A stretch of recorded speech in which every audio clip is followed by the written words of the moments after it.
பிரியமானவர்களே, இந்த நாள் உங்கள் அனைவருக்கும் இனிய நாளாக அமையட்டும். அன்னையாம் திரு அவை இன்று புனித வளனார் ஜோசப், தூய கன்னிமரியாவின் கணவர், இவருடைய பெருவிழாவை கொண்டாடுகின்றது.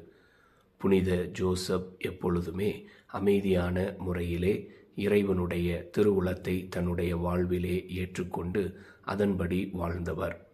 கன்னிமரியாவுக்கும் குழந்தை இயேசுவுக்கும் நல்ல ஒரு பாதுகாப்பாக இருந்து அவர்களை கடவுளின் வழியிலே வழிநடத்தியவர். புனித வளனார் எப்பொழுதுமே இறை திருவுளத்திற்கு தன்னையே முழுமையாக கையளித்து வாழ்ந்தவர்.